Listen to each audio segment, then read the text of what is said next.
القائلين على الشعائر الراشدين المهديين. أعوذ بالله من الشيطان الرجيم. بسم الله الرحمن الرحيم.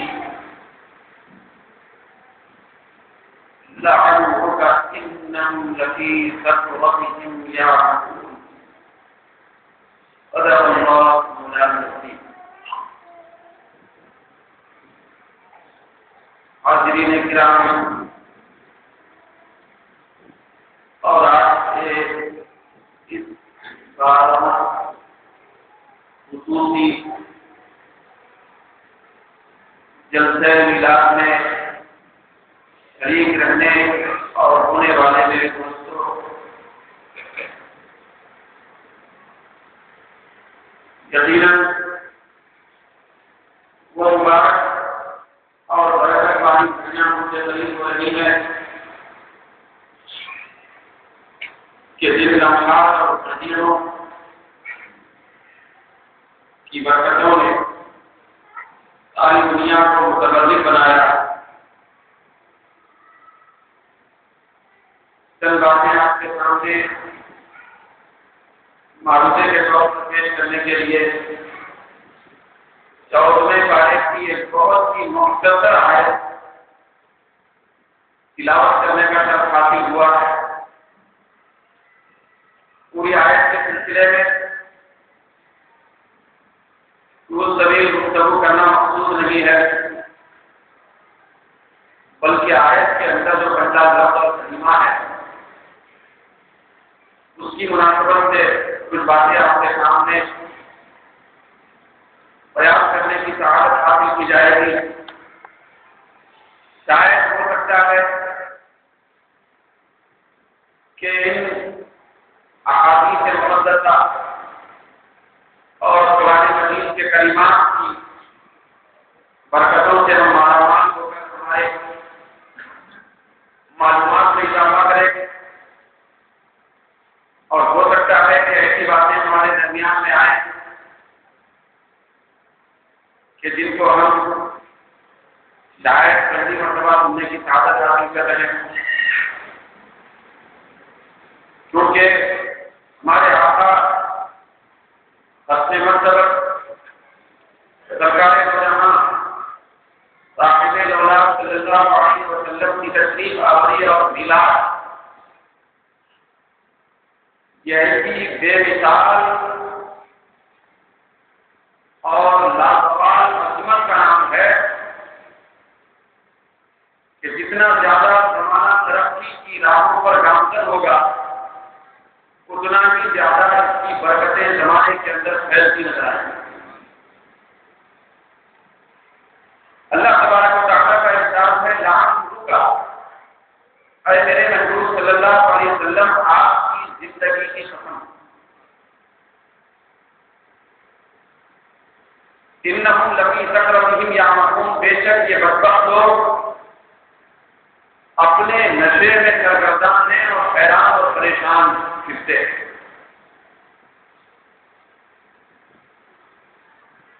جو لوگ نشے میں، چاہے ظلم کا نشہ ہو، شراب کا نشہ ہو، جبر و بربریت کا نشہ ہو، اپنی تعالی اور بڑائی کا نشہ ہو، قتل و غارت کرنے کا نشہ ہو، ایک دوسرے کو ظلم کا نشانہ بنانے کا نشہ ہو، حکومت کا نشہ ہو، ریاست اور سلطنت کا نشہ ہو، اپنے خاندانی اصول اور روایات کا نشہ ہو، جتنے نشے ہو سکتے ہیں وہ اپنے نشے میں مست پھرتے ہیں. لیکن اے محبوب صلی اللہ علیہ وسلم ان کا خاتمہ ہوگا، یہ زوال پذیر ہو جائیں گے، ان کا نشہ ٹوٹ جائے گا. اب نشے میں ہے اس لیے مختلف راہوں پر چلتے ہیں، لیکن اے محبوب تیری جان اور تیری زندگی اور تیری حیات کی قسم ان کو زوال ہوگا. اب میری جو گفتگو ہے آج کی یہ صرف لعمرک کے بارے میں ہے کہ اللہ تبارک و تعالیٰ قرآن مجید میں اپنی ذات کی وہ قسم ارشاد فرمایا ہے، وہ تقریباً 5 یا 6 مقامات پر ہے. 5 اور 6 مقامات کے علاوہ سارے کے اندر پروردگار عالم نے اپنی پیدا کی ہوئی مخلوق میں سے کسی نہ کسی کی قسم فرمایا. والتین والزیتون کہہ کر زیتون اور انجیر کے درخت کی قسم کھایا. والشمس کہہ کر کبھی سورج کی قسم فرمایا. والقمر کہہ کر چاند کی قسم فرمایا. اسی طرح بہت ساری قسمیں قرآن مجید میں آئی ہیں، لیکن پروردگار عالم اس آیت میں اپنے محبوب کی جان اور ان کی حیات اور ان کی زندگی کی قسم فرما رہا ہے. کیا ہے محبوب؟ تو ایسا میرا محبوب ہے، تو ایسا طریقہ ہے، تو ایسا بے مثال ہے، ایسا انوکھا ہے اور ایسا نایاب اور نادر ہے. کیا ہے میرے محبوب؟ میں ہر بات کو بیان کرنے سے پہلے اور لوگوں کو احکامات کی تلقین کرنے سے پہلے تیری ذات اور تیری زندگی کی قسم کرتا ہوں. اللہ تبارک و تعالیٰ نے اپنے محبوب کی عمر مبارک اور حیات اور زندگی کی قسم کھایا ہے. اب یہ زندگی کی جو قسم ہے آخر کیسی بے مثال زندگی ہے. سرکار کی حیات کیسی بے مثال ہے. سرکار کی حیات اور زندگی میں وہ کیسی نصرت ہے، وہ نایابی ہے، وہ بے مثالی ہے، وہ جمال ہے، وہ حسن ہے، وہ کیف ہے، وہ کیسا بے مثال موقع ہے.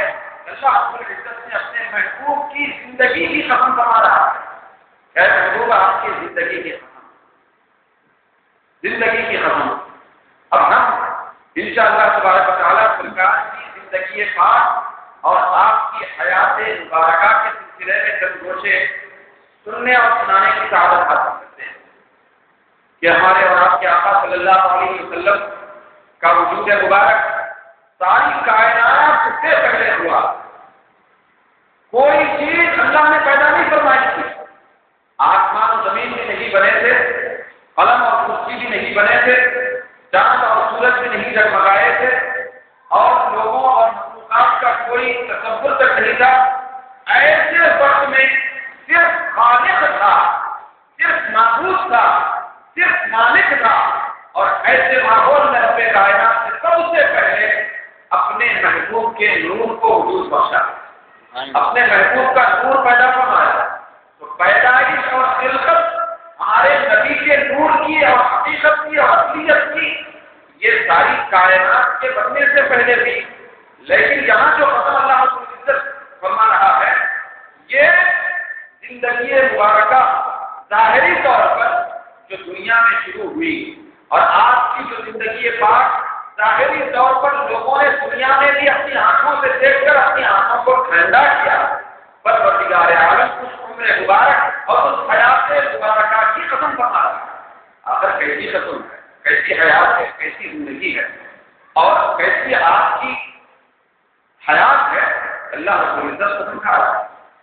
اب یہ اس کے اندر یہ تصور بھی، یہ عقیدہ بھی کار فرما ہے. بعض لوگوں کے ذہنوں میں خیال ہوتا ہے کہ اللہ کے حبیب صلی اللہ علیہ وسلم نعوذ باللہ ثم نعوذ باللہ زندہ تھے اور اب زندہ نہیں. زندہ تھے لیکن زندہ نہیں ہے. اب انتقال ہو گیا تو زندگی ختم ہو گئی.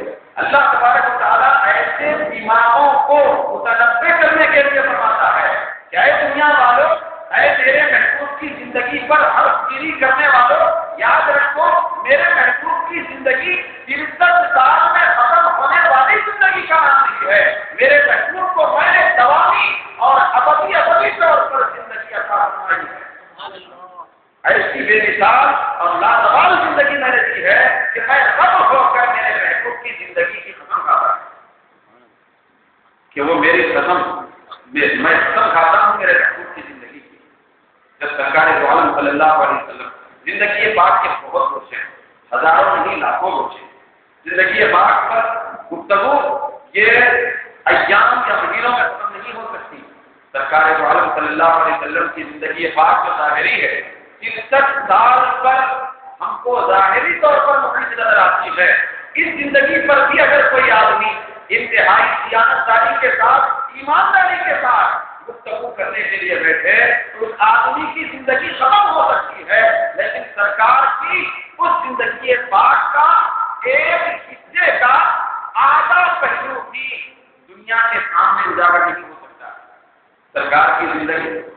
سرکار کے بارے میں اللہ رب العزت نے قرآن مجید میں فرمایا ہے، اے میرے محبوب، میں نے تیری زندگی کو اتنا بے مثال اور اتنا سیدھا اور اتنا ستھرا اور اتنا جمال سے پر اتنا حسن کا پیکر بنایا ہے اور ایسا اونچ نیچ کے فرق سے محفوظ رکھ کے تیری زندگی میں نے بنائی ہے کہ لقد کان لکم فی رسول اللہ اسوۃ حسنہ، یقیناً قیامت تک آنے والے جتنے لوگ ہوں گے، جتنی نسلیں ہوں گے اور جتنے منصب والے ہوں گے، جو جس میدان میں ہوگا، اگر وہ آپ کو آئیڈیل اور نمونہ بنانا چاہے، آپ کی زندگی میں اس کے لیے نمونہ مل جائے۔ بے مثال زندگی، ایک تاجر آپ سے تجارت کا نمونہ لے سکتا ہے، ایک بادشاہ آپ سے حکمرانی کا طریقہ سیکھ سکتا ہے، ایک طالب علم آپ سے علم کی طرف کا حوصلہ پا سکتا ہے، ایک استاد اور معلم آپ سے تدریس اور تعلیم کے اصول جان سکتا ہے، ایک آدمی، ایک آزاد آدمی آزادی کے اصول جان سکتا ہے، ایک غلام پر ہونے والی شفقتوں کو آپ سے سیکھ سکتا ہے، اور برادرانہ تعلقات بحال کرنے والے اپنے برادرانہ تعلقات سیکھ سکتے ہیں، ایک سوسائٹی چلانے والا، سماج چلانے والا شخص اصول سماج اور اصول سوسائٹی کو جان سکتا ہے، ایک عدالت کا جج آپ سے عدالت کے باریک باریک پہلوؤں کو سیکھ سکتا ہے، ایک آدمی اپنی زندگی اور اپنے خاندان کی زندگی، اپنی سرمایہ دارانہ زندگی، اپنی تجارت کی زندگی، اپنی تعلیمی زندگی، اپنی معاشی زندگی، اپنی اقتصادی زندگی، اپنی ریاست اور حکومت کی زندگی، غرض کے دنیا کے اندر کوئی ایسا شعبہ نہیں ہے جس شعبے کی تلقین اور جس شعبے کی تعلیم ہمارے نبی کے قدموں میں نہ دکھائی دیتی۔ ہر شعبے کی تعلیم و تلقین، ہر شعبے کا نمونہ ہمارے نبی کے قدموں میں موجود ہے، لہذا دنیا اس لیے پیچھے ہے اور دنیا اس لیے زوال کا شکار ہے، دنیا اس لیے علم و برکت کا شکار ہے کیونکہ اس نے دامن مصطفیٰ کو دیکھنا بند کر دیا، سرکار کے قدموں سے دور ہو گئی۔ سنا سے دوستوں بات لمبی ہوگی، لیکن زندگی پاک ایسی بے مثال ہے آپ کی کہ ہر گوشے کا آدمی، ہر شعبے کا آدمی آپ سے اقتصاد فیض کر سکتا ہے، لیکن میں آپ کے سامنے یہ پہلی بار بیان کرنے کے لیے بیٹھا ہوں کہ ہمارے آقا صلی اللہ علیہ وسلم جب اس دنیا میں تشریف لائے، ظاہری زندگی پاک کے ساتھ حضرت آمینہ رضی اللہ تعالی عنہا کی گود میں چمکنے لگے اور دنیا کو چمکانے لگے، ملک شام کے محلات نظر آنے لگے، عالم مشرق و مغرب منور ہونے لگا۔ ایسی شان و شوکت کے ساتھ جب ہمارے آقا اس دنیا میں جلوگر ہو گئے، جلوگر ہونے کے بعد ہمارے آقا صلی اللہ علیہ وسلم کی ولادت باسعادت سے لے کر عالم رضاعت تک آپ کی بے مثال ان پہلوؤں اور آپ کے کمالات اور آپ کے جمالات میں سے حصہ بیان کرنا چاہتا ہوں۔ صرف آپ کی ولادت پاک سے لے کر رضاعت مبارکہ، ولادت کہتے ہیں پیدا ہونا، رضاعت کہتے ہیں دودھ پینے والی زندگی گزار، دودھ پینے والی زندگی کی عمر کتنی؟ پورے 63 سال، 23 سال، ایسی بات۔ سرکار کی ولادت باسعادت کے بارے میں بھی آپ سنتے رہتے ہیں کہ سرکار کی ولادت باسعادت ایسی شان اور عظمت کے ساتھ ہوئی، ایسی شان حدیث میں آتا ہے، حدیثوں میں آتا ہے، میں حدیثوں کا نچوڑ صحیح حدیثوں کا کئی روایتوں کا آپ کے سامنے عرض کر رہا ہوں کہ حدیث میں آتا ہے ہمارے آقا صلی اللہ علیہ وسلم کی جب ولادت باسعادت ہوئی، سرکار جب تشریف لائے، حضرت آمینہ کی گود میں تشریف لائے اور حضرت آمینہ کو امان عطا فرمائے، حضرت آمینہ کو سکون عطا فرمائے، حضرت آمینہ کو اپنی والدہ کو ایسا بے مثال ماں بنانے کا آپ نے کردار عطا فرمایا کہ آمینہ کے ماما ہی ہوتے ہیں ساری دنیا میں امن اور سکون کو تقسیم کرنے والے۔ ایسی بے مثال ماں آپ کے توسط سے بنی، تو حدیث میں آتا ہے اللہ رب العزت آپ کو اس دنیا میں بھیجنے سے پہلے فرشتوں کو بلایا، ارشاد فرمایا آسمان کو چمکا دو، زمین کے ذروں کو موتیوں سے جوڑ دو، مشرق و مغرب کو بالکل منور کر دو، جنت کے اندر مزید حسن پیدا کر دو، جہنم کے دروازوں کو بند کر دو، جنت کے سارے دروازوں کو کھول دو، ساری کرسی اور قلم انتہائی قبر پر کے ساتھ سجا دو اور نورانی بنا دو۔ فرشتوں نے عرض کیا مولا کیا بات ہے، قیامت ہونے والی، کیا مقصد ہے، کیا مطلب ہے، تیرا کیا منشا ہے؟ اللہ رب العزت نے فرمایا بات دراصل یہ ہے کہ برسوں حضرت آدم سے لے کر عیسیٰ تک جتنے نبیوں کو میں نے بھیجا ہے اور ہر ایک نے جس نبی کے آنے کی خوشخبری لوگوں اور دنیا کے سامنے سنائی تھی، میں چاہتا ہوں کہ اس میرے محبوب نبی کو اس وقت دنیا میں جلوگر کروں۔ اللہ نے ساری سب کائنات کو سجا دیا۔ حضرت آمینہ کی گود میں سرکار تشریف لائے۔ حضرت آمینہ فرماتی جب میرے آقا تشریف لائے، سرکار جب عالم رنگوگو میں آئے تو حضور پاک صلی اللہ علیہ وسلم کے بارے میں آپ فرماتی ہیں، حدیث میں آتا ہے کہ سب سے پہلے سرکار نے اپنی زبان بات سے یہ گفتگو فرمائی۔ حضور نے گفتگو فرمائی، روایت میں آتا ہے لما وقع على الارض رفع راسه وقال بلسان فصيح لا اله الا الله واني رسول الله۔ سبحان اللہ۔ سرکار کی جب ولادت ہو گئی تو حضرت آمینہ فرماتی ہیں اور وہاں کی موجود خواتین کہتی ہیں کہ آقائے دو جہاں جب دنیا میں تشریف لائے تو فصیح اور بلیغ زبان میں کہنے لگے کہ لا الہ الا اللہ انی رسول اللہ۔ اے دنیا والوں سن لو، میں عام بچوں کے پیدا ہونے کی طرح پیدا ہونے والا کوئی بچہ نہیں ہوں، میں ایسا بچہ ہوں جو بچوں کو بھی فرق دیتا ہوں اور بچوں کو پیار تقسیم کرنے والا ہوں، بڑوں کو سعادت عطا کرنے والا ہوں، پچھڑے حقوق کو ملانے والا ہوں، نسل و غارت کا تجزیات کرنے والا ہوں، ظلم و ستم کو مٹانے والا ہوں، اللہ کے گھر سے بتوں کو نکال کر اللہ کے گھر میں اس کے گھر میں سجدوں کو آباد کرنے والا ہوں۔ میں وہ رسول آیا ہوں، آپ نے زبان فصیح سے فرمایا لا الہ الا اللہ، اللہ کے سوا کوئی معبود نہیں، وانی محمد رسول اللہ، میں اللہ کا رسول ہوں۔ آپ کی پیدائش اور آپ کی ولادت کا ایک منظر بہت منظر ہے، اتنی بڑے بڑے کتابیں اور حدیث کی بھری ہوئی ہیں، وہ نہیں بیان کی جا سکتی۔ میں آگے جلدی چلنا چاہتا ہوں تاکہ بات جلدی ختم ہو جائے۔ یہ ولادت کی شان ہے، بہت ساری ولادت کی کیفیات انوار آپ سنتے رہتے۔ اس کے بعد آگے بڑھے تو سرکار دو جہاں صلی اللہ علیہ وسلم کی رضاعت کا معاملہ شروع ہوتا ہے۔ رضاعت کہتے ہیں دودھ پینا، ایام رضاعت دودھ پینے کے لیے۔ آقا صلی اللہ علیہ وسلم کی ولادت کی مکے میں اور عرب میں دستور تھا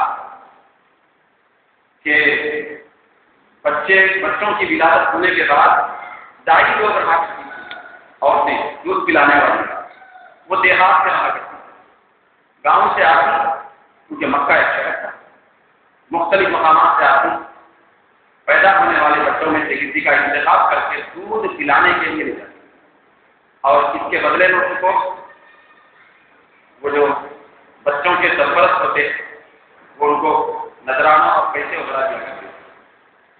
حضرت حلیمہ رضی اللہ تعالیٰ عنہا جو سرکار کی دائی ان کو شرف حاصل ہوا، وہ فرماتی ہے اور اس سے پہلے یہ بات آتی ابن عساکر، بیہقی شریف، خطیب تبریزی رحمۃ اللہ علیہ، خطیب بغدادی اور المواہب اللدنیہ اور زرخانی شریف بڑے بڑے حدیثوں کی کتابوں میں موجود ہے کہ سرکار صلی اللہ علیہ وسلم کی جب رضاعت اور دودھ پینے کے دن شروع ہوئے ولادت کے بعد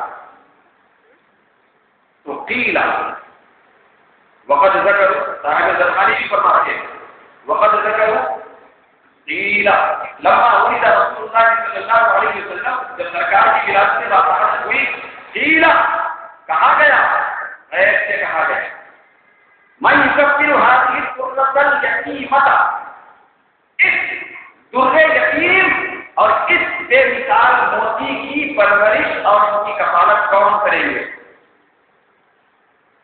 کون یہ شرف حاصل کرنے والے ہیں؟ اللہ نے آواز سنی۔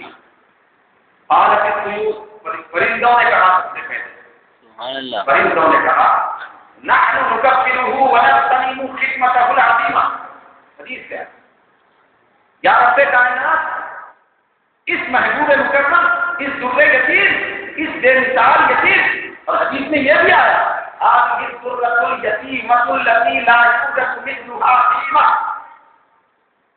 حدیث میں آتا ہے کہ یہ وہ بے مثال موتی ہے کہ جس کی نہ مثال ہے نہ قیمت ہے.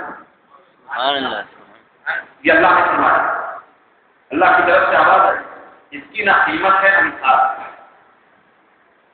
اور آگے پرندوں نے کہا نہ ہم مکفر ہو، ہم ان کی کفالت کریں گے، یہ خدمت ہم لے لیں گے. وَنَا تُسَلِّمُ خِدْمَتَهُ الْعَظِيمَ، اور ایسی عظیم خدمت کو ہم غنیمت سمجھتے ہیں. پرندوں نے کہا.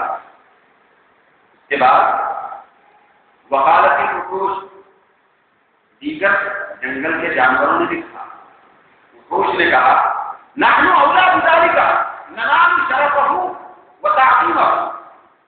سرکار فرماتے ہیں پرندوں کی بولی ختم ہونے کے بعد وحوش نے کہا، دیگر جانوروں نے کہا ہم اس خدمت کے لیے زیادہ حقدار ہیں. ہم بھی اپنی خواہش رکھتے ہیں پروردگار، ہم اس کے زیادہ حقدار ہیں. ہم یہ خدمت کی سعادت حاصل کریں گے اور ان کی تعظیم کو ہم حاصل کریں گے. ان کی عظمت اور ان کی تعظیم، ان کا احترام. فنادى لسان القدرة، قدرت کی زبان نے کہا. دونوں کے سے سننے کے بعد اللہ نے فرمایا، آواز آئی دونوں مخلوقات کو، آواز آئی ان یا جميع المخلوقات ان اللہ تبارک و تعالی كتب في ذات حكمته القديمة ان نبيه الكريم يكون ربيعا لحليمة الحليمة. سبحان اللہ سبحان اللہ. حدیث میں آتا ہے کہ جب پرندوں نے اپنی خواہش ظاہر کی، وحوش نے اپنی تمنا ظاہر کی کہ ہمیں یہ حق ملنا چاہیے، ان کی آرزو اللہ نے سن لی، ان کی تمنا اللہ نے سن لی. سننے کے بعد اللہ رب العزت کی جانب سے آواز آتی ہے، منادی ندا کرتا ہے کہ اے تمنائے خدمت رسول رکھنے والوں، یاد رکھو بے شک اللہ تبارک و تعالیٰ نے اے ساری مخلوقات، اے کائنات کی مخلوقات، تم غور سے سنو کہ بے شک اللہ تبارک و تعالیٰ نے ازل سے ہی اپنے حکمت کے فیصلے میں یہ طے کیا ہے کہ میرے اس محبوب کی اگر کوئی خاتمہ ہوگی سب سے پہلے تو وہ ساری خاتمہ ہوگی. سبحان اللہ. اس لیے تم کو یہ موقع نہیں کیا جاتا. یہاں سوال ہے، موقع دینا نہیں تھا تو قدرت نے پوچھا کیوں کہ تم لوگ خدمت کرتے ہیں، میرے نبی کی خدمت کریں گے، ان کی عظمت بجا لائیں گے. اللہ نے پوچھا کیوں تھا؟ اللہ نے پوچھا اس لیے تھا کہ ان کا امتحان لینا تھا، ان کو ایک سعادت کی منزل کا راستہ بتانا تھا. دیکھیں کہ اگر یہ پرندے اور یہ چرندے اور یہ درندے، یہ جنگلات کے جانور، یہ آبادیوں کے رہنے والے اور یہ جنگلات میں رہنے والے، یہ کیا اپنے دل میں تمنا رکھتے ہیں، ان کی خواہش کیا ہے، کیا یہ اپنے میرے محبوب کی محبت سے اپنے سینوں کو منور کیے ہوئے ہیں یا نہیں کیے ہوئے ہیں؟ اگر کیے ہوئے ہیں تو ان کو باقی رکھوں گا، نہیں کیے ہوئے ہیں تو میں ایسی مخلوق کو باقی نہیں رکھ سکتا جو میرے محبوب کی محبت سے اپنے سینوں کو خالی رکھے. اور یہ پیغام بھی دینا تھا کہ دیکھو اے دنیا والوں، اے انسانوں، اے میرے نبی کے غلام بن کر زندگی گزارنے کا حوصلہ رکھنے والوں، پرندوں کی تمنا کیا ہے، وحوش کی تمنا کیا ہے، جنگل کی مخلوقات کی تمنا کیا ہے، اور تمہاری زبان کی بولی کیا ہے؟ کیا بولی ہے؟ کیوں منانا تھی؟ میلاد منانا. ربیع الاول شریف آنے کے بعد کمکمے جلانا، لیٹرین سے سجانا، جھنڈیاں لگانا، سرکار کا ذکر کرنا، حضور کی نعتیں سننا اور سنانا، حضور کے تذکرے اور عظمت بیان کرنا، یہ کیوں؟ یہ کون بول رہے ہیں؟ پرندے نہیں بول رہے. پرندوں نے تو یہ کہا تھا پہلے، وحوش نے بھی یہ کہا تھا کہ اے پروردگار، ہم رسول کی اور تیرے محبوب کی تعظیم اور احترام کے لیے مکمل تیار ہیں. بڑی سعادت ہوگی اگر تو یہ موقع ہمیں عطا فرمائے. ولادت کے بعد پرندوں کی بولی، پرندوں کی بولی. ادھر ملائک کا عالم کیا تھا؟ پرندوں کا، زمین کے رہنے والوں کا یہ عالم. ہر ایک کے دل میں تمنا ہے کہ میں خدمت کروں، میں خدمت کروں. اللہ اکبر. دنیا کہہ رہی تھی، دنیا سمجھ رہی تھی، دنیا یہ کردار لگی تھی کہ یتیم پیدا ہو رہا ہے، پرندے اور وحوش ساری مخلوقات اعلان کر رہے تھے یہ یتیم نہیں ہم سب کا ہے۔ سبحان اللہ سبحان اللہ۔ دنیا کہہ رہی تھی کہ ظاہری طور پر ان کے والد نہیں ہیں، لیکن ساری کائنات اور بطن کائنات، فرشتوں کے عالم سے لے کر زمین کے عالم تک ہر ایک کی خواہش یہ بتاتی ہے کہ یہ سب کا تھا، یہ صرف اپنے والد کے نہیں تھے، سب کے تھے۔ لہذا فرشتوں کا عالم کیا تھا؟ حدیث میں آتا ہے، آقا محترم صلی اللہ علیہ وسلم ارشاد فرماتے ہیں، بچپنے میں جب جھولے میں سرکار آرام فرماتے عالم بچپن میں تو فرشتے چونکہ ان کو اجازت نہیں ملا، پرندوں کو بھی نہیں ملا، وحوش کو نہیں ملا، فرشتے بھی بالکل آنکھوں میں بیٹھے ہوئے تھے کہ ہم کو یہ اجازت مل جائے کہ ان کی خدمت ملے، ان کی خدمت کریں، بچپنے میں ان کی خدمت کریں، ہم ان کی عظمت بجا لائیں۔ اللہ رب العزت نے فرشتوں کو اس تمنا میں بہت زیادہ منہمک پایا تو اللہ نے ان کو اجازت دی۔ حدیث میں آتا ہے کہ يتحرك مع رسول الله صلی اللہ علیہ وسلم بتحریک الملائکہ۔ سبحان اللہ۔ آقا فرماتے ہیں کہ فرشتوں کو اللہ نے یہ اجازت دی ہے، فرشتوں تمہاری خدمت کو میں بحال رکھتا ہوں، لیکن تم آسمان چھوڑ کر میرے محبوب کے لیے زمین پہ آنا پڑے گا اور خدمت کرنا ہے، آسمان سے اترنا ہے، نورانی مخلوق جو ہے نورانی لباس نکالنا ہے، آؤ میرے محبوب کے در پر۔ اور جب وہ بچپنے میں جھولے میں آرام فرماتے رہیں گے اور جھولا دینے کی جب ضرورت پڑے گی تو یہ نوکری اور یہ خدمت تمہارے حصے میں کروں گا۔ ہمارے نبی کی ولادت کے بعد ایام رضاعت جب شروع ہوتے ہیں اور ظاہری طور پر دنیا کو سمجھانے کے لیے دنیا کے طریقے کے مطابق ظاہری طور پر جب جھولے کا عالم شروع ہوتا ہے تو حضرت جبریل کو جھولا دینے کے لیے اور لوری دینے کے لیے آسمان سے اپنی فرشتوں کی سرداری چھوڑ کر زمین پر بارگاہ مصطفیٰ میں خدمائے رسولین میں آنا پڑتا۔ اسی لیے اللہ فرماتا ہے نام کا اے محبوب تیری زندگی کی تیری زندگی ایسی بے مثال ہے، میرا جبریل بھی طرف رہا ہے، میکائیل بھی تمنا میں ہے، اسرافیل تمنا میں ہے، فرشتے تمنا میں ہے، طیور طرف تمنا میں ہے، وحوش آرزو میں ہے، سارا عالم آرزو میں ہے کہ تیرے قدموں کو چومنے کی سعادت خدمت ملے، خدمت ملے، ہر ایک آرزو میں لہم ہوگا تیری زندگی کی کے بعد ہوا ہے۔ آگے بڑھی حضرت سیدتنا حلیمہ رضی اللہ تعالیٰ عنہ، ان کے حصے میں یہ خدمت کی، خصوصی خدمت، طلباء سرکار کی جلوہ گری ہوئی۔ حضرت حلیمہ دستور کے مطابق مکے میں آئیں، ایک قافلہ تھا، حضرت حلیمہ فرماتی ہیں فقدمنا مکہ، ہم سب قافلے کے لوگ مل کر گاؤں والے دائی بننے کے لیے شہر میں آئے، مکے میں آئے۔ اس زمانے میں مکہ شہر بہت بڑی سٹی تھی، مکہ اتنی بڑی سٹی تھی کہ لاکھوں کی آبادی تھی، چھوٹا موٹا تصور مت رکھیے، تو وہاں بہت سارے بچے مل جاتے تھے۔ تو حضرت حلیمہ بھی آئی، حضرت حلیمہ فرماتی ہیں جس اونٹنی پر آپ بیٹھی اور آپ کے شوہر بھی ساتھ ہیں، وہ اونٹنی ایسی لاغت تھی کہ حدیث میں آتا ہے کہ اونٹنی ایسی تھی کہ تخفض طورا وترفع اخرى، جاتے ہوئے لوگوں نے کہا واپسی میں اے دائی حلیمہ، یہ اونٹنی آپ کی جو تھی آتے وقت مکہ آتے وقت ابھی سرکار اس پہ تشریف نہیں رکھتی ہے۔ اونٹنی، میں ایک بات بول رہا ہوں، اتان کا لفظ آیا ہے، اس زمانے میں سواریاں مختلف ہوتی ہیں، لہٰذا وہ جو سواری تھی آتے وقت لاگت تھی، اتنی لاگت تھی تھوڑی تھوڑی دیر میں کبھی بیٹھتی اور کبھی اٹھتی، تھوڑا راستہ طے کرتی بیٹھ جاتی، تھوڑا راستہ طے ہونے کے بعد اٹھ جاتی، اٹھانے پہ اٹھ جاتی، ایسی لاگت اتنی تھی۔ مکہ جب آئی، آنے کے بعد حضرت حلیمہ فرماتی ہیں کہ واللہ ما علمت من امرأة الا وقد فرض عليها رسول اللہ صلی اللہ علیہ وسلم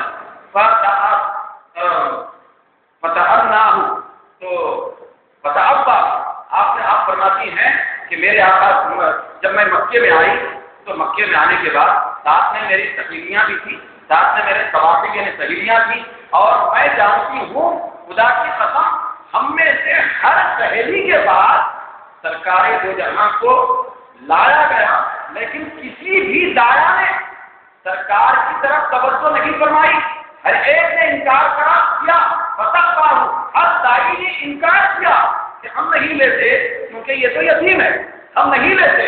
پہلے سے بیان کیا جا رہا ہے کہ یتیم ہے، زیادہ مال ملنے والا نہیں ہے، زیادہ نذرانہ ملنے والا نہیں ہے، تو اتنا حضرت حلیمہ فرماتی ہیں ہر ایک نے انکار کر دیا۔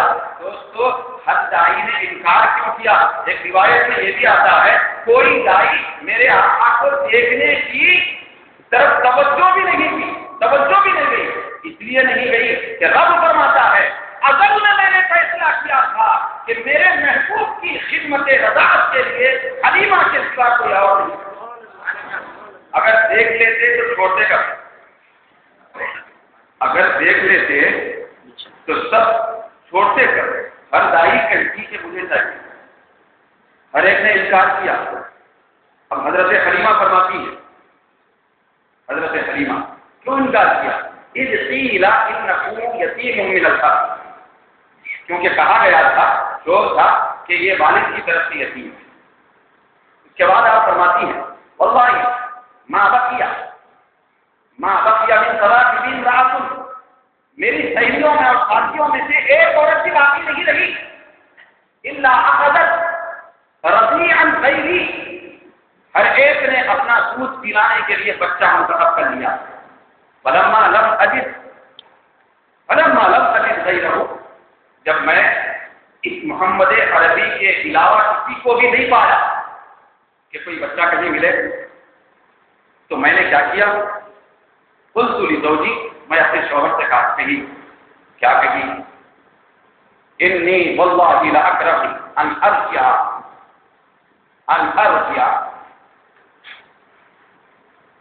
لیس لی رضیع، وہ کہنے لگی کہ اے میرے شوہر نامدار، میں خالی ہاتھ واپس جانا نہیں چاہتی، میں کسی دودھ پیتے بچے کو لے جانا نہیں چاہتی، میری خواہش ہے۔ شوہر خاموش ہو گئے۔ اس کے بعد حضرت دائی حلیمہ فرماتی ہیں شوہر کے سامنے میں نے کہا لأنطلقن إلى ذلك اليتيم فلآخذن، میں اس یتیم کے پاس جاؤں گی اور ان کو لے لوں گی۔ اس کے بعد آپ فرماتی ہیں کہ جب میں گئی فلما ذهبت إذ به مدرج في ثوب صوف أبيض من اللبن يفتح منه المسك وتحته حريرة خضراء، یہ روایت حدیث ہے۔ حضرت حلیمہ فرماتی ہیں کہ جب میں اس یتیم کے پاس پہنچی تو کیا دیکھتی ہوں؟ اون کے کپڑے میں لپٹے ہوئے ہیں۔ اچھا، اس کے بعد آپ فرماتی ہیں کہ ایسا کپڑا تھا، ویسا کپڑا کبھی دنیا میں دیکھا نہیں گیا، ایسا کپڑا تھا جو دودھ سے زیادہ سفید معلوم ہوتا تھا۔ اس کے بعد آپ فرماتی ہیں، اس کے الفاظ میں آپ فرماتی ہیں ایسی ہستی اور ایسا بے مثال سورہ یتیم تھا کہ یفتح منہ المسک، اس سے مسک کی خوشبو مہک رہی تھی۔ آپ فرماتی ہیں کہ وتحته حریرۃ خضراء، اور سرکار جس کپڑے پہ آرام فرما رہے تھے وہ کپڑا جنت کا ہرا کپڑا، ہرے قدم سے حدیث میں سرکار تشریف لانے کے بعد سب سے پہلے جس کپڑے پہ آرام فرمائے اور جس کپڑے کو شرف بخشے، اس کپڑے کا کلر ہرا، اور آپ جو آرام فرما رہے ہیں اور قیامت تک جہاں آرام کر رہے ہیں اس مقام کا گنبد بھی ہرا۔ اسی لیے ہم لوگ ہرے سے محبت کرتے ہیں۔ کوئی گھیرو سے محبت کر لے رہا ہے، اس میں کوئی مطلب نہیں ہے، کیونکہ سرکار جو ہے ہرے کو پسند فرماتے، ہرے پہ تشریف لائے، آج گنبد بھی ہرا ہے، اس لیے ہمارے دل کے اندر بھی ہراپن رہتا ہے اور ہمارے جھنڈیوں میں بھی ہراپن رہتا ہے۔ اس لیے ہرے ماحول سے ہم معطر کرتے ہیں پوری بستیوں چنانچہ اس کے بعد حضرت حلیمہ فرماتی ہیں، قابل توجہ بات، حضرت حلیمہ فرماتی ہیں یہ میرے محبوب کا اعزاز تھا۔ آپ فرماتی ہیں کہ فَأَشْفَقْتُ أَنْ أُوقِظَهُ مِنْ نَوْمِهِ لِحُسْنِهِ وَجَمَالِهِ۔ حضرت حلیمہ فرماتی ہیں کہ جب میں میرے اس محبوب مخدوم یعنی جس کی خدمت میرے حصے میں تھی جب یہ دیکھی تو میں سرکار کے قریب ہونے سے ڈری۔ کیوں ڈری؟ فَأَشْفَقْتُ ڈری کیوں؟ انکو کی لہو بنو بھی کہ سرکار کی نیند سے بیدار کرو۔ میں ڈری، کیوں ڈری؟ تو آپ فرماتی ہیں یہ حسن ہی وجمالی ہی، کیونکہ میرا یہ لخت جگر، میرا یہ دو یقین، یہ میرا محبوب، میرا مخدوم انتہائی بے مثال حسن و جمال کا پیکر تھا۔ اس کے حسن و جمال کی وجہ سے میں اس کو بیدار کرنے سے ڈری۔ جمال کا یہ عالم تھا، ابھی کپڑے سے چہرے مبارک سے کپڑا نہیں ہٹا، ابھی قریب ہونے کی بات، تھوڑا حوصلہ بڑھا۔ آپ فرماتی ہیں تھوڑا حوصلہ بڑھا، بدنوں سے رویدہ تھوڑا سا آگے بڑھی اور قریب ہو گئی۔ قریب ہونے کے بعد میں نے میرے اس محبوب کے رخ انور سے کپڑا ہٹائی۔ کپڑا ہٹانے کے بعد آپ فرماتی ہیں کہ میرا محبوب، میرا یہ مخدوم اور ساری حسن کائنات کا میں کو منور کرنے والا، جب میں اس کے چہرے سے کپڑا ہٹائی تو محبوب مصطفیٰ مجھے دیکھ کر مسکرانے لگے اور آپ فرماتی ہیں کہ ایسے مسکرا رہے تھے جیسے پہلے سے مجھے پہچانتے۔ حضور نے مسکرایا، آگے کی بات ہے، حدیث میں آتا ہے سرکار فرماتے ہیں کہ سرکار فرمائے کہ ایسے مسکرائے، حضرت حلیمہ کی روایت، ایسے مسکرائے کہ حضور کے مسکرانے کی وجہ سے حضور کے دونوں آنکھوں سے ایسا نور نکلا، حتی خرج نور من عینیہ حتی دخل خلال السماء۔ روایت میں آتا ہے کہ سرکار کی دونوں آنکھیں جب کھلی اور حضرت حلیمہ کے اوپر آپ نے نظر ڈالی، ایسے دو آنکھوں سے نور نکلا کہ آسمان کے درمیان تک پہنچ گیا۔ ایسا بے مثال نور پھیل گیا۔ میں یہ دیکھی، فنظر کوئی نہیں، میں ان کی طرف دیکھتی رہی، وہ مجھے دیکھتے رہے۔ اور اس کے بعد آپ فرماتی ہیں یہ معاملہ طے ہونے کے بعد گھر لے جانے کی بات آئی، سواری پہ بٹھانے کی بات آئی۔ آپ فرماتی ہیں کہ میں میری سواری کی طرف آئی، رقیب تو آتا ہوں، میری سواری پہ بیٹھی، بیٹھنے کے بعد اب دیکھیے سواری بھی پہچانتی ہے کہ کوئی بیٹھنے والا معاملہ نہیں ہے، آتے ہوئے سواری کا حالت تو فضو بطر، کبھی جھک رہی تھی، کبھی بیٹھ رہی تھی، کبھی اٹھ رہی تھی، لاغری اور کمزوری کا یہ عالم۔ جب سرکار تشریف فرما ہو گئے، حضرت حلیمہ فرماتی ہے کہ میں اپنے محبوب کو اپنے سامنے بٹھا لیا اور جب سواری پہ میں بیٹھ گئی، بیٹھنے کے بعد سب سے پہلے سواری آگے بڑھنے سے پہلے سجدت نحو الکعبہ کی ثلاث سجدہ، سواری کعبے کی طرف رخ کر کے 3 سجدے شکر کے ادا کرتے ہیں۔ بے زبان بات نہ کرنے والا جانور، سرکار جب تشریف فرما ہو گئے 3 سجدے شکرانے کے ادا کرتے، کعبے کی طرف رخ کر 3 سجدے ہوئے، پھر اس کے بعد سواری اٹھی۔ آپ فرماتی ہیں کہ میری سہیلیاں بھی ساتھ چل رہی تھی، ہر ایک کے پاس بچے تھے، ہر ایک کی سواری بہت تیز رفتار تھی، میری سواری ہی کمزور تھی، لیکن جب واپسی کا معاملہ آیا تو میری سواری کے اندر ایسی تیز رفتاری پیدا ہو گئی، 3 سجدے جب شکرانے کے ادا کر لی سواری، مطلب سواری یہ سمجھ لگی کہ شکرانے کے سجدے یہ کہ ایک طرف پرندے آواز دے رہے تھے، دوسری طرف عالم فلک سے فرشتے دیکھ رہے تھے کہ ہم کو یہ قسمت اور اعزاز لے جانے کا مل جائے، لیکن کسی کو موقع نہیں ملا، لیکن سواری کو جب ملا تو سواری نے اس موقع کی سعادت حاصل ہونے کے بعد اللہ کی بارگاہ میں 3 سجدے شکرانے کا ادا کیا۔ اللہ معمولی بات نہیں ہے کہ مجھ پر محبوب دو عالم نصیب فرما۔ سواری بڑی، حضرت حلیمہ فرماتی ہیں کہ وقت سبقت دواب پر ناسی، الذین معی، ان سارے لوگوں کی سواریوں سے میری سواری آگے بڑھ کے گزر رہی تھی. اتنے میں میری سہیلیوں نے آواز دیا، کیا کہا؟ یا بنت ابو زؤیب، اے ابو زؤیب قبیلے کی بیٹی حلیمہ، حل اتاک، کیا تیری سواری وہی ہے جو آتے وقت تھی؟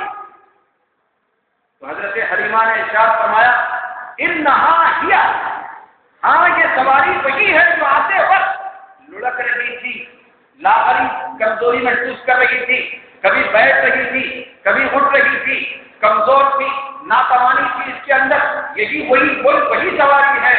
لیکن حضرت حلیمہ نے فرمایا، آپ جب لوگوں نے کہا، سہیلیوں نے کہا کیا بات ہے، آتے ہوئے لاغر سواری تھی لیکن جاتے ہوئے سب سواریوں کو پیچھے کر رہی ہے، سواری کا کمال ہے، اتنا کمال اس کے اندر کیسے آ گیا؟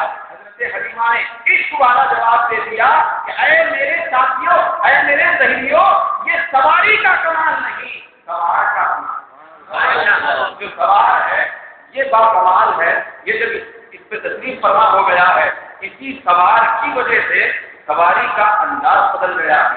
سواری تیزی سے جانے لگی اور اس کے بعد لوگوں نے اور سہیلیوں نے آپ سے کہا ان لہا لشانا عظیما، بے شک آپ کی سواری ایسی باکمال ہو گئی ہے کہ اس کے اندر تو بہت بڑی شان پیدا ہو گئی ہے. جب یہ ہو گیا حضرت حلیمہ فرماتی کے بعد جب میں ذرا آگے بڑھی تو اسمع واتانی تنطق وتقول، میں میری سواری سے جو جانور میری سواری سے بات کرتے ہوئے آواز سنی. میری سواری بات کر رہی تھی. کیا بات کر رہی تھی؟ کیا گفتگو کر رہی تھی؟ سواری یہ کہہ رہی تھی. اب سواری کے الفاظ بڑے ایمان افروز الفاظ. وہ سواری پلٹ کے بات کر رہی تھی حضرت حلیمہ سے اور کہہ رہی تھی. حضرت حلیمہ فرماتی ہیں ان لی لشانا ثم لشانا، ان اللہ تبارک و تعالی بعثنی بعد موتی ورد لی سمنی بعد حضاری یا بنی ویحکن یا بناتی ابن سعد. اس کے بعد آگے سواری کہنے لگی اتدرین من علی ظہری حبیب رب العالمین، خیار النبی کی خیار رب العالمین و سید المرسلین و خیر الاولین والآخرین و حبیب رب العالمین. یہ الفاظ سواری کہہ رہی تھی پلٹ کے جاتے ہوئے کہ یقیناً میری شان بہت اونچی ہو گئی ہے. ان نبی شان ثم شان، بار بار کہنے بہت زیادہ شانوں میں اضافہ ہو گیا، بہت عظمت مجھ کو ملی. میں عالم تصور میں نہیں سوچتی کہ اتنا کمال مجھ کو ملے گا. اس کے بعد کہتی ہے سواری لوگوں کے اعتراض پر پہلے تو کمزور تھی، اب اس کے اندر خودی کہاں آ گئی، پہلے تو ناتوان تھی اب قوت کہاں آ گئی. تو سواری کہتی ہے ان اللہ بعثنی بعد موتی، بے شک اللہ تبارک و تعالیٰ نے اس سوار کے صدقے میں میری موت کے بعد اس کو زندہ کر دیا. میرے اندر کمزوری تو ایسی تھی کہ بس مرنے کے قریب تھی، لیکن سوار کے قدموں کی برکت سے میرے اندر زندگی آ گئی. تو دوستو سواری یہ بتا رہی ہے، ہم کو یہ پیغام دے رہی ہے. 1450 سال پہلے سواری نے ہم کو یہ پیغام دیا کہ یاد رکھو، اگر تم اپنے مردہ دلوں کو زندہ کرنا چاہتے ہو اور ہمیشہ کی زندگی، ہمیشہ کی حیات اختیار کرنا چاہتے ہو، تمہاری ہمیشہ کی زندگی تمہارے اپنے ارادے اور اعتبار سے نہیں ہو سکتی. اگر تم کو زندگی ملتی ہے تو سرکار مدینہ کے قدموں میں. سواری کہتی ہے، برملا اعلان کرتی ہے کہ میرے مرنے کے بعد، میری موت کے بعد اللہ نے مجھ کو اس سوار کے صدقے میں زندہ کیا. ورد ابھی کمنی، اور میرا موٹاپا، میری قوت اور میری طاقت اللہ نے کمزور ہو جانے کے بعد اس کو واپس کر دی. اس کے بعد اب سواری کہہ رہی وہی حکم، افسوس ہے اے ساتھ میں چلنے والیوں، اے حضرت حلیمہ کی سہیلیوں، اور سے سنو، کیا تم جانتی ہو اتدرین من علی ظہری، میرے پشت پر کون ہے، تم جانتی ہو؟ اس کے بعد سواری خود کہنے لگی علی ظہری، میری پشت پر خیار حکیم. سبحان اللہ سبحان اللہ. اور اس کے بعد سواری کرنے لگی کہ خیر الاولین والآخرین، میری پشت پر سارے اگلوں اور پچھلوں کے بہتر ترین ہستی بیٹھی ہوئی ہے. وہ سید المرسلین، سارے رسولوں کا سردار میرے اوپر ہے. اور اس کے بعد وہ حبیب رب العالمین، اور رب العالمین کا محبوب میرے اوپر ہے. یہ سواری فخر سے کہتی جاتی تھی اور آگے بڑھتی جاتی تھی. یہ سواری کا اعلان. لہذا دوستوں، حضرت عباس رضی اللہ تعالیٰ عنہ حضور کے سرکار وہ بیان فرماتے ہیں، ایام رضاعت سے میرے آقا جھولے میں تشریف فرما ہوتے. حضرت حلیمہ گاؤں میں رہتی تھی، لیکن سرکار کے جو خان والے اور گھر والے تھے دیکھ کے آنے کے لیے جاتے تھے. حضرت عباس فرماتی ہیں ایک مرتبہ سرکار سے انہوں نے عرض کیا کہ یا رسول اللہ دعانی الی الدخول فی دین امارۃ للنبوۃ رأیتک فی المہد تغانی القمر وتشیر باصبعک فحیث اشرت الیہ مالا. سبحان اللہ. حضرت عباس فرماتے ہیں کہ یا رسول اللہ، آپ کے دین میں داخل ہونے کے لیے مجھ کو کسی داعی نے نہیں کہا، ترجیح نہیں دلایا کہ دین میں داخل ہو جاؤ. ہاں البتہ ایک چیز میں نے آپ کے عالم بچپن میں دیکھی، اس چیز نے مجھ کو آپ کے اسلام میں داخل کیا. وہ کیا ہے؟ ایک مرتبہ آپ بچپنے میں جھولے میں تشریف فرما تھے، اور جھولے میں میں دیکھنے کے لیے آپ کے پاس آیا تھا. وہاں پر مجھے ایک علامت نظر آئی تھی آپ کی نبوت کی. وہ کیا ہے؟ حضرت عباس فرماتے ہیں میں نے ایک عجیب منظر وہاں دیکھا تھا کہ جھولے کے اندر آپ چاند سے بات کر رہے تھے، چمکتے بھی آسمان کے چاند سے بات کر رہے تھے. اور وہ خوشیوں کی اس بڑی کا، اور آپ اپنی چھوٹی نورانی انگلی سے چاند کی طرف اشارہ کرتے تھے، تو جدھر آپ کا اشارہ ہوتا تھا چاند اس طرف پھر جاتا تھا. چاند پھر جاتا تھا. سرکار فرماتے ہیں اتنا سننے کے بعد سرکار نے فرمایا اے میرے چچا عباس، جانتے ہو کیا معاملہ تھا؟ تو انہوں نے کیا یا رسول اللہ کیا معاملہ تھا؟ آپ نے ارشاد فرمایا وہ چاند جدھر میں رخ کرتا، انگلی کا اشارہ کرتا، ادھر پلٹ جاتا تھا. تو چاند عالم بچپن میں جھولے میں میرا کھلونا بن گیا. اور آپ حدیث میں الفاظ آتے ہیں وَيُلْهِينِي عَنِ الْبُكَاءِ، وہ چاند کو یہ برداشت نہیں ہوتا تھا کہ تھوڑی دیر کے لیے بھی میں روؤں.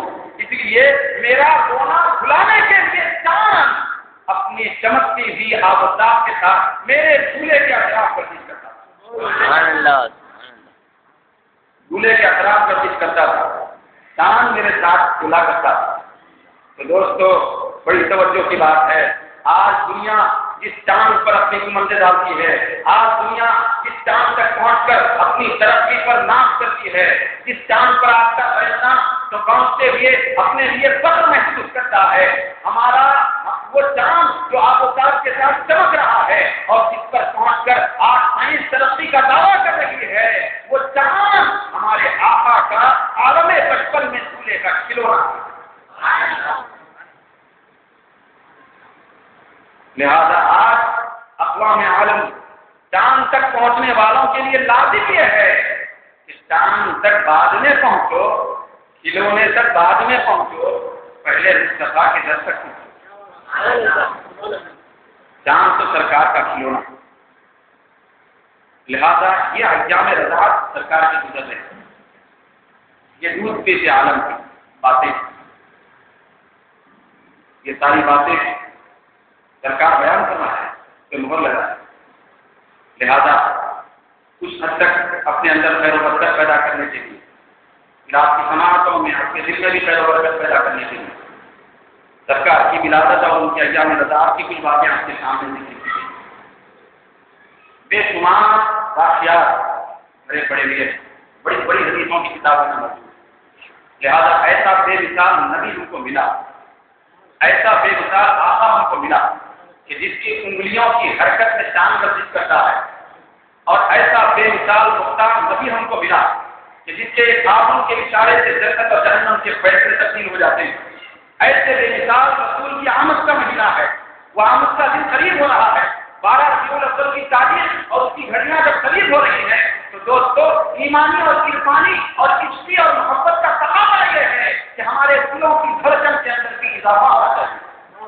ہمارا تعلق، ہمارا عشق، ہماری محبت ہمارے دل کے پورے مسائل سرکار مدینہ کے قدموں سے وابستہ ہونا چاہیے.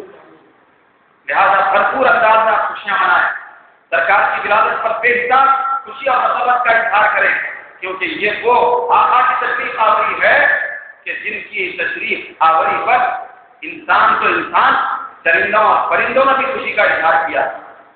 اللہ تبارک و تعالی ہم سب کو اپنے آقا سے بے انتہا محبت رکھنے کی توفیق عطا فرمائے اور اسی محبت پر ہم سب کا خاتمہ فرمائے. الحمد للہ.